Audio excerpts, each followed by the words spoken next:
Hello, YouTube. I am back from my surgery. It's been approximately 3 weeks. It'll be 3 weeks on Monday since my surgery. Sorry about my little bear friend here. I really just can't be bothered to do my hair. So, a hat it is. So I'm doing good, and I'm just gonna go through everything. I actually wrote notes down, so I won't be rambling as much. Before the surgery, so I went up to Montreal. My surgeon was Dr. Gagne. Before the surgery, everything went good, except because I couldn't get anything in me for ages and ages. By that time, I was really dehydrated. So I couldn't drink very much, and they needed me to pee before I went into surgery, and I just couldn't. So they had to catheterize me, which sucked. Which I think actually made my area down there swell. So then I couldn't pee after either, which was horrible. But I'll get to that. So I went under. Everything went good. I woke up and it was pretty gnarly.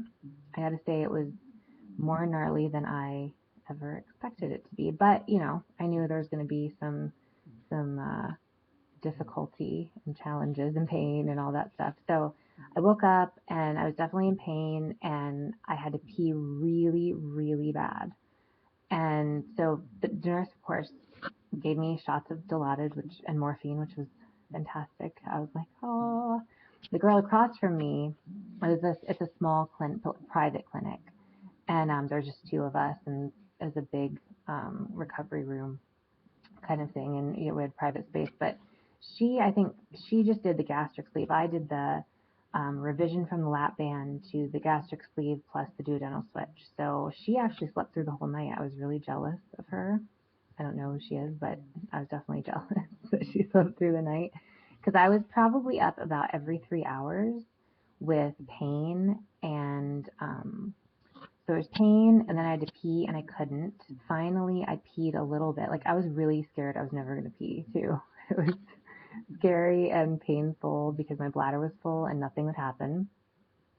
Finally, this wonderful nurse put warm blankets around me, and I peed a little bit, but definitely, I don't think I emptied my bladder until the day after.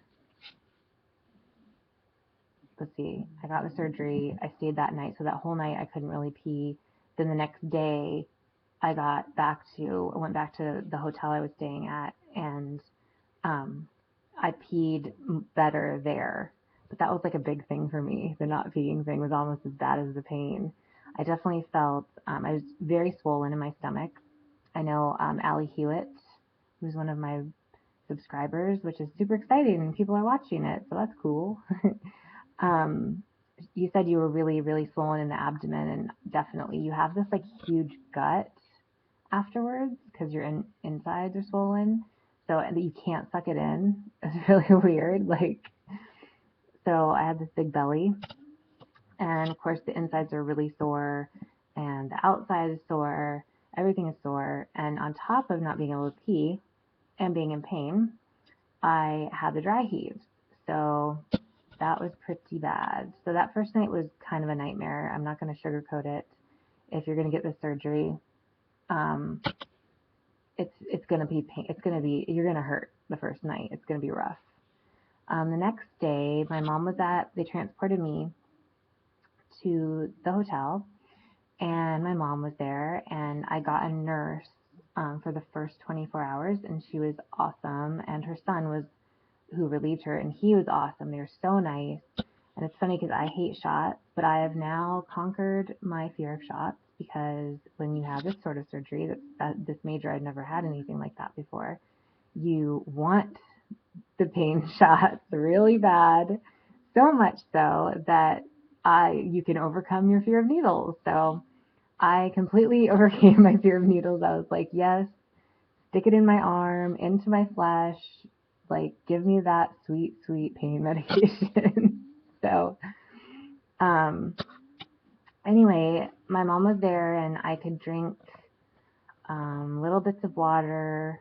little bits of Gatorade. It was mostly Gatorade at first. It went down way easier than water. A little bit of chicken broth.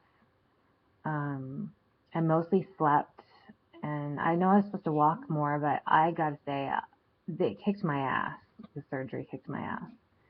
Um, so it was pretty rough, but it was nice. The nurses stayed actually because my surgeon had just come back from being abroad. He did 2 surgeries or 2 days of surgery in a row, which like he never does. So they ended up having to come back to the hotel because all the patients go to this hotel, the same hotel.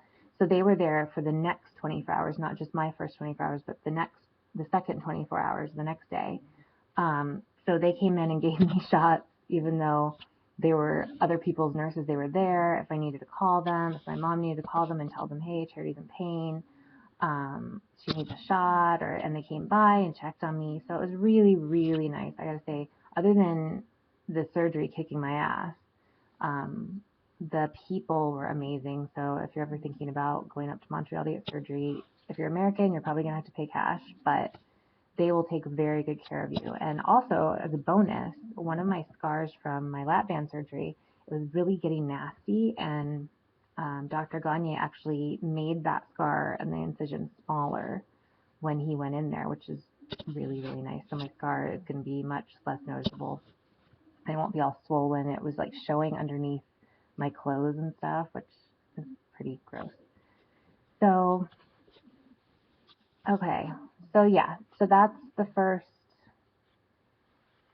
surgery and the feeling, like how I was feeling. As far as the surgery went, when he was in there, what happened with my lap band is that it wasn't and I know Bookie Rooney had asked me if I'd gotten those last 2 cc's of fluid out of my band. I didn't, but it wouldn't have mattered anyway, because what happened is there was bony scar tissue that built up probably it probably started like maybe 4 or 5 months after, or maybe immediately, they don't know, but it got bad.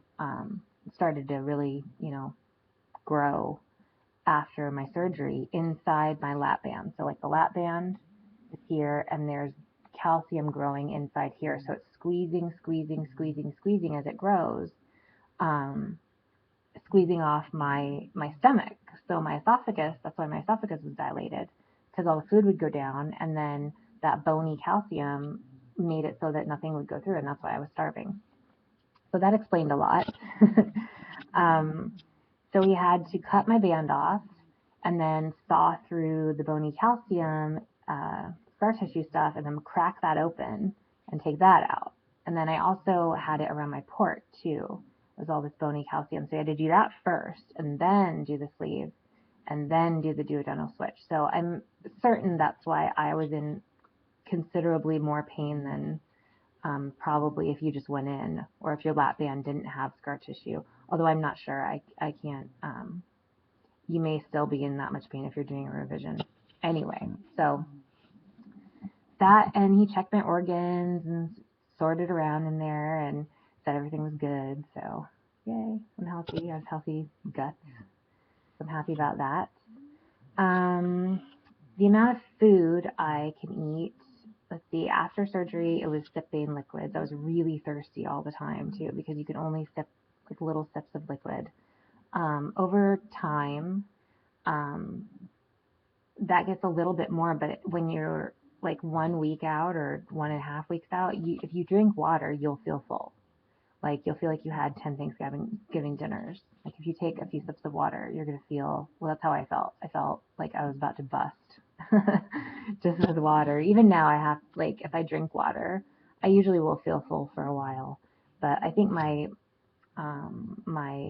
sleeve has mostly the swelling is pretty much down from it. If there's any left, it's minor. So my pouch in particular, so far, I can only eat about 3 ounces of food. If I eat more than that, I'm hurting. Not like I'm trying to be very careful because I don't want to stretch out my pouch at all, or my sleeve. But it's hard to tell sometimes because sometimes you're not sure if you're feeling a little discomfort because I still have a little discomfort 3 weeks out. It gets better and better. But there's still kind of like a kicked in the stomach feeling sometimes when I ride in the car and it's bumpy, it gets sore.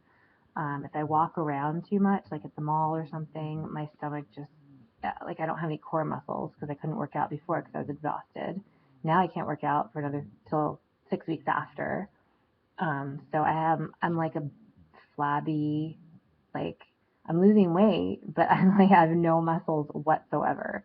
So I have nothing to hold myself up, so my back hurts a lot, and I get tired from walking around. My stomach is like, So there's still some discomfort. I wouldn't say it's like painful, except for my back, but nothing that I can't sort of take, Tylenol for or just, power through it.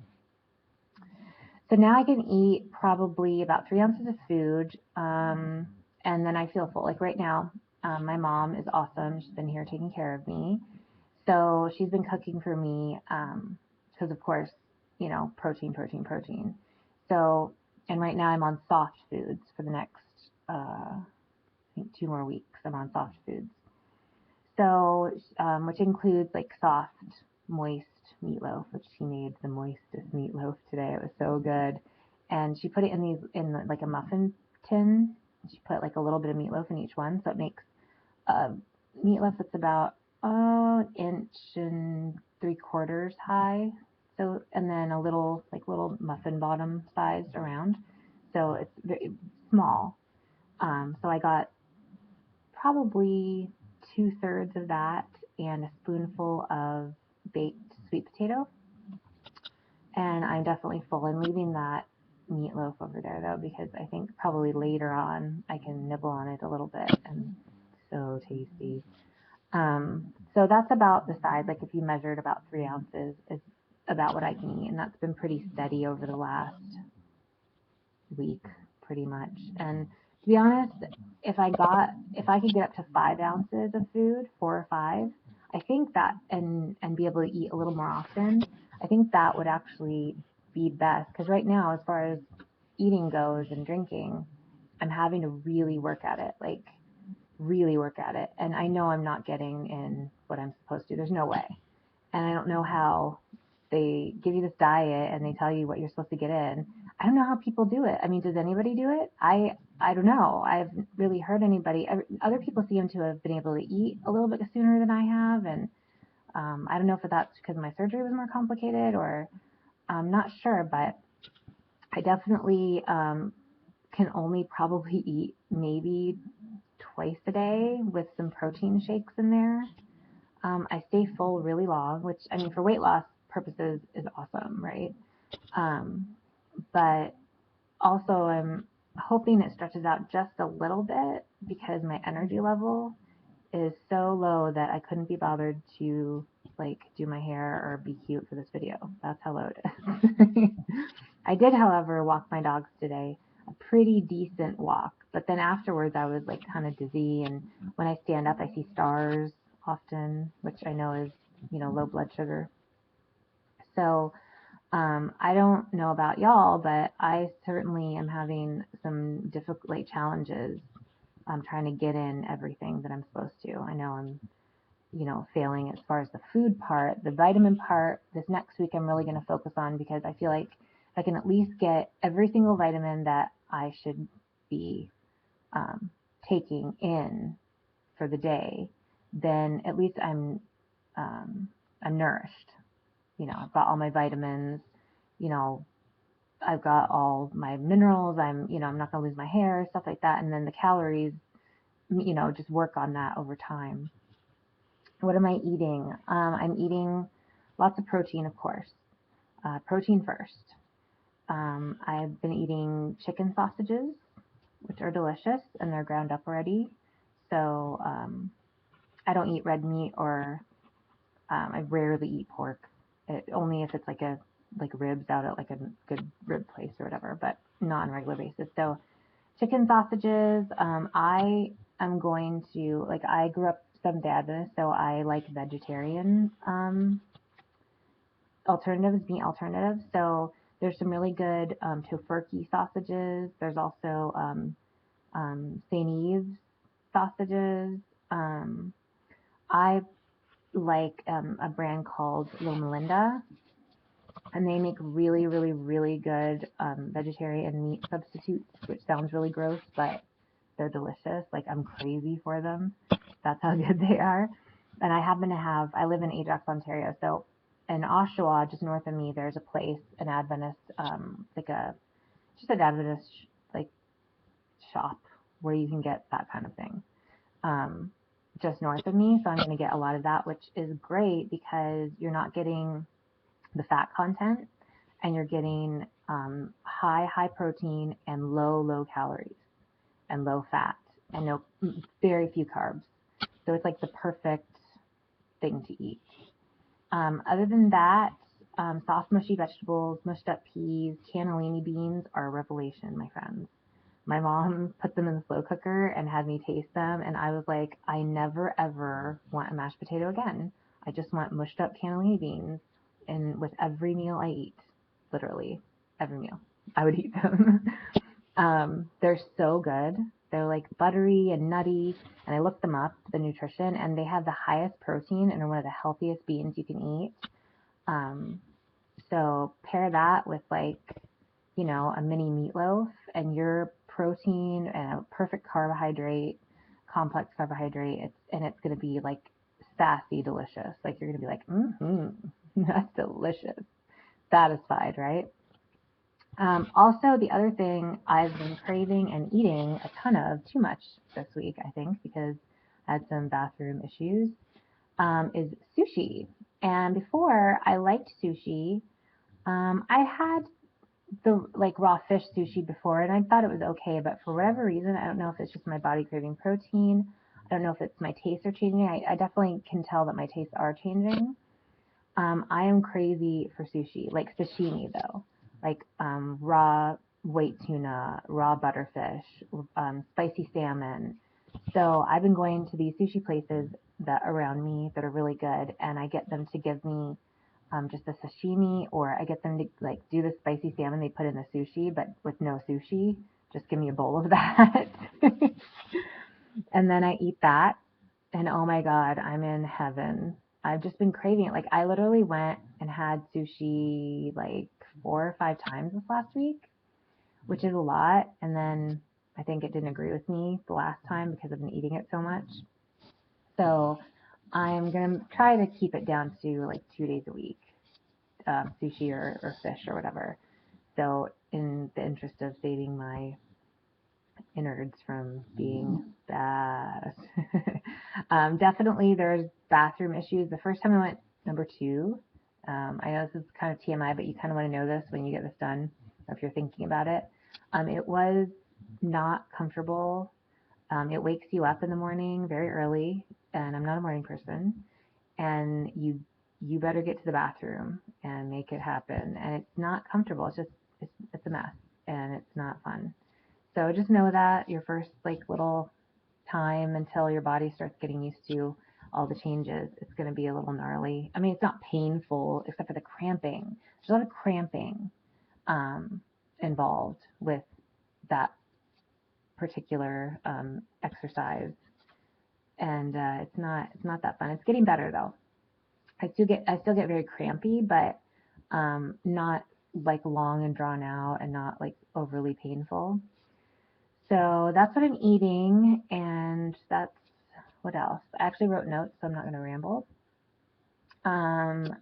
So yeah, I'm feeling full. My changing taste. So before I was a sugar-aholic. I loved ice cream, chocolate bars, anything, and I didn't I didn't eat like just junky ones. I got the good stuff, but still, I guess it doesn't really matter because it's still all calories and sugar. The amount of sugar that you absorb. Okay, so here's absorption. Before I talk about my taste, I'm gonna fill you in on the absorption stuff. So you will absorb like roughly 60% of your total calories that you eat. You will absorb 60% of the protein and 60% of the complex carbohydrates of those calories, of the 60% of calories that you eat. You will absorb 100% of the simple carbohydrates that you eat. But if you get the duodenal switch, your body isn't going to turn carbohydrates into fat as easily. So it slows that down, if not stops it pretty much altogether. So you're not turning all that sugar. Not that you should eat sugar. I mean, once you get it done, you're gonna just in the interest of your energy level, you kind of automatically get into this thought process of I want to get as much healthy stuff into me as I can so that I don't feel like I'm dead all the time. You really do. Like, and you just automatically flip into how you should have been thinking, all along, which is, get that protein in you, eat for health, eat to fuel your body and all that stuff. Which I knew all that stuff like better than anybody. Most people who diet and struggle with their weight, all of that, everything. You just don't practice it. And this, like, it was almost like automatic. Like I don't even think about it. It just, that's what I do. And I don't crave all the sugar anymore. Like my mind does. It's sort of like a habit. Like I'll look at the stuff. I'll look at the chocolate bars because I always did. I'll look at the ice cream because I always did. We went shopping the other day and I wanted to try there's a new Cadbury bar. It has popcorn in it, caramel popcorn. So I was like, okay, well, I'm just going to have a square of this, as a treat because even though you're not supposed to eat sugar and stuff like that, I figured I can have a little treat because I'm so good about what I eat, like 99.9% of the time. But it's funny, like I've had the chocolate bar upstairs in my bedroom, even, where you eat in secret and nobody sees. And I've eaten one little square of it and I haven't touched it. And even though like my sort of like go-to is like, oh, you should eat that. When I look at it, I'm kind of like, I don't really feel like eating it. So I just don't, which is awesome. And then we went and got bubble tea the other day, which my favorite ever was coconut bubble tea slushy with tapioca. And it was so sweet. And like I used to be able to drink a whole like large one, like large. And I got a little like small one, like a snack size or something. It said teaser size or something like that. I drank probably 4 sips of it. And oops, my computer just went out. 4 steps of it, and I was like, oh my god, this is so sweet. I'm stuffed. I can't believe I just drank this. How did I like this before? And I even asked them to give it, like, make it half sweet. Me and my mom both got it, and I couldn't finish it, and she couldn't finish hers either. And I guess it's sort of like what they say about drinking alcohol. It makes you like drunk really fast after the surgery, which I'm not going to test, by the way. Sugar hits you really hard and you get a headache and you feel like crap and then you crash. And it all happens very fast because of how your body's metabolizing things. So that sucked. And we were walking by Cinnabon and I love the smell of Cinnabon, but I didn't really have the draw to get one. And then we walked by it after I drank that and like the smell like turned my stomach. It was so gross. All I really crave now is like vegetables. It's true. I mean, I didn't really believe it when people were saying it when I was watching videos, but I crave veggies. I crave savory so much. Like I want meat and fish, raw fish flesh. And so, I mean, that's awesome. I'm not complaining. And like I've had little bits, like my mom made lemon bars and she never made lemon bars for me before as a child. So I was like, she made my cousins lemon bars and I was like, you've never made me lemon bars. So I need lemon bars. Like, I can't believe it. You've done me wrong. No, but she made lemon bars and they were delicious. And I did have little bits off of a lemon bar a couple of times, but it was really good. It was homemade. It wasn't too sweet. And I didn't need a whole lemon bar or, even half a lemon bar. I just wanted like little tiny little bites, maybe 1 or 2 little pieces off of one of them. And I was satisfied with that. So, that's a nice thing that you get after this, I guess. I didn't really believe people, but it is true. So as far as weight loss, so my surgeon, don't ask me why, he didn't have a scale. So I have no clue how much I weigh right now, which might be good or bad. I'm not sure. I kind of really want to know though. So I did order a scale this last week, so it should be here soon. I know the numbers are a thing and everybody likes to know your numbers and how you're doing and your progress. So I will be getting a scale. I'm going to go from my weight in January, which was 243. I'm going to do that as my pre-surgery weight. And then my heaviest weight was 287.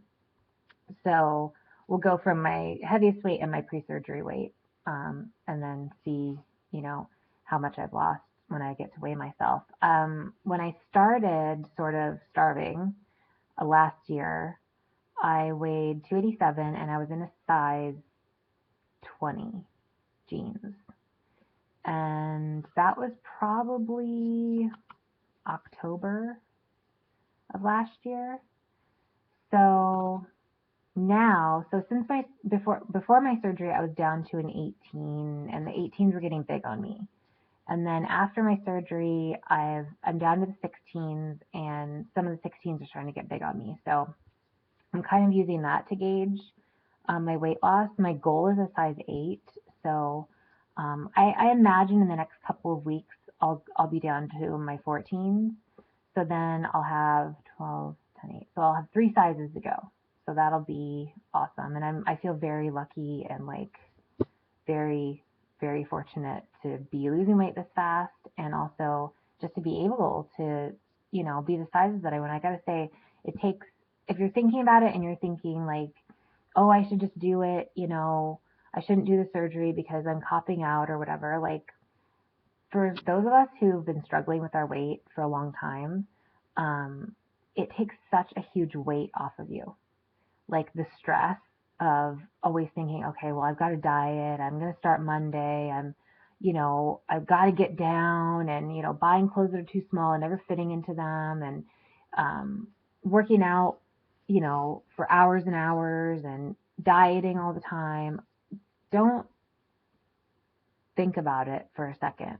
Just do it. As long as you're healthy and you're not going to like have any, obvious complications in surgery, get yourself a good surgeon, do your research, and do the surgery if it's the right thing to do for you. Don't think about it as if, well, I should just do it the hard way, because the mental like weight that's been lifted off of me is like huge. It's one less thing. And there is challenges after, so it's like you trade it a little bit, but it's so much easier to think about nourishing yourself and getting enough water and stuff like that than beating yourself up and being depressed and upset all the time about failing to lose weight and being a failure. So do it. Just do it. That's what I say. So I'm not sure. I will get a number for you guys as soon as I can. The other thing is, I said the effects of sugar. Caffeine's kind of the same way. So I'm really, really sensitive to caffeine or anything that's kind of a stimulant. So I can only drink, like, chai tea has a little bit of caffeine in it, which is good. So I do drink some chai tea sometimes. And if I'm going to drink coffee, it's got to be Starbucks. And like, I have an espresso machine, a really nice one here. But I can only drink like a small amount of like half an espresso, or like just one espresso. Otherwise, I get jittery, I get anxiety, I get like all wigged out. And then the other thing I had written down here was water. Um, getting enough water. It's getting easier, but you really do have to not drink before your meals or after, and you'll just kind of do that. I mean, for me, it was just kind of automatic. I don't want to fill up on water because I can barely get food in me, so I want to make sure that I don't drink before my meal or after, because then I'll feel like I'm about to explode. So you definitely don't want to. You want to follow that rule. As far as vitamins, um, I am taking liquid or gold liquid.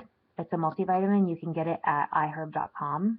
It's a really, really, really good comprehensive multivitamin. And it's liquid. So you just do a shot.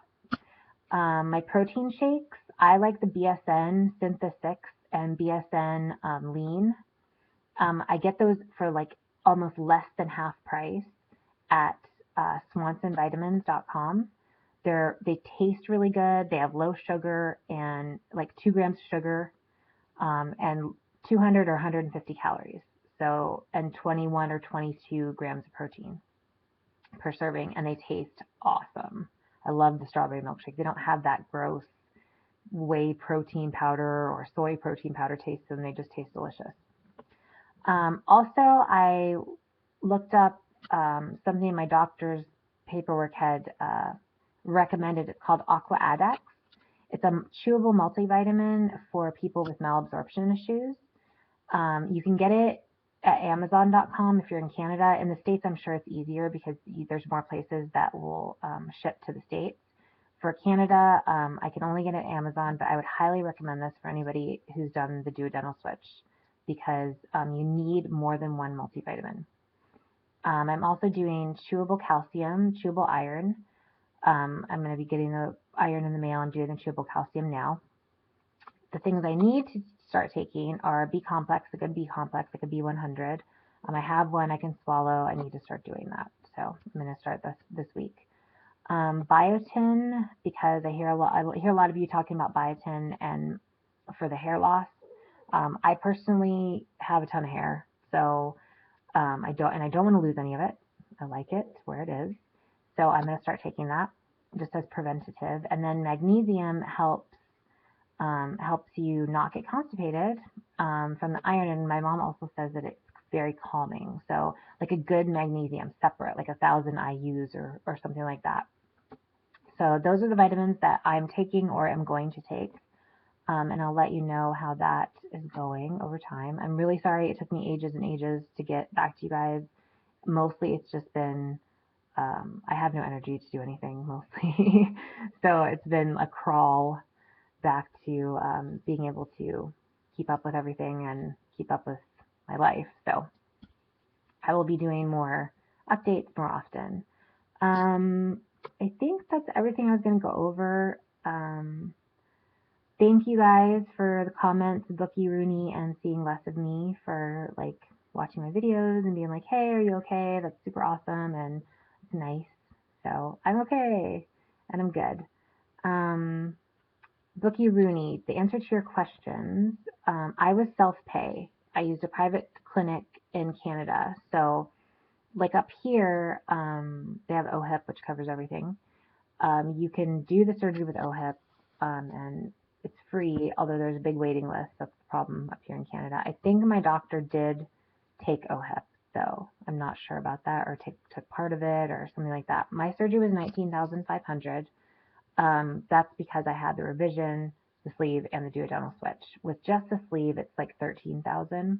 I'm not sure how much it is just for the revision plus the sleeve, or the revision plus the duodenal switch. So I was self-pay, so I didn't have to fight with insurance. I was fortunate enough to be able to do that, thanks to my fiance. Very, very generous. And then, like I said before, I didn't have those 2 cc's removed because it wouldn't have mattered. Like it didn't have any restriction. Then it did. It didn't have anything to do with those 2 cc's. It had everything to do with the bony calcium, weird stuff. So now I have to think about my breast implants because everything is sagging. It's going to be gnarly. Luckily my skin isn't sagging, but like as far as my boobs are concerned and my ass, super saggy, super flat. The ass, I'm not too worried about because once I start building muscle, I build muscle like really easily. I'm abnormally muscular for a girl when I work out. So I'm not worried about that as much, but the boobs, I definitely wanted to get a boob job. The problem is now I'm going to have to find out if the way that I produced all that scar tissue from the lap band, if it's going to be the same for up here. So I might have to have some alternatives to that. I'm also going to do a tummy tuck and a mini thigh lift because those are the only really real problem areas I have. Other than that, my skin, like if you're young and you're having problems, you've been struggling for more than, 6 or 7 years, I would say if you're healthy and you can do it because you wait longer. And like, if I was 45, I may end up having to get a full body lift, and And as awesome as that is for people who need it, I don't want to do that. So I'm happy that my skin is young enough that I only have to do a couple of things to make everything be in its place. So that's pretty much it. I know this is super long, but I wanted to catch everybody up on how I'm doing. And yeah, I feel pretty good now. I just need to get back in the swing, you know. I'm going to join, we have a community center, sort of like a Y, um, that has a pool. And since I can only swim and I'm tired of being flabby and have no muscular muscles about me, and everything's hanging, I'm going to start swimming. So I'm going to do that. And then as soon as I can, um, start doing like a structured weight exercise 2 days a week, walk my dogs, and ride my horse. So that should be a good amount of activity. Plus, starting school in April, so I have to go do some things for that. So it's mostly just it's a learning process. That's all I can say about over time is that it's a learning curve of how to get enough food in you, how to not get enough liquids in you, how to get all your vitamins in you, um, and be able to function. I'm so like respectful of people who've had to go back to work. If anybody's had the same surgery I have, I don't know what I would do because I'm so tired. Um, if I go out and we walk around for a while, I'm exhausted. Like I have to sit down and I'm just exhausted. So the people with kids and jobs, I salute you for having to jump back into that after the surgery. But yeah, so I'm just going to keep doing what I'm doing. I promise, not take so long to update and get you guys some numbers. So thanks for watching my videos. I hope this has been informative, and I'll talk to you guys later.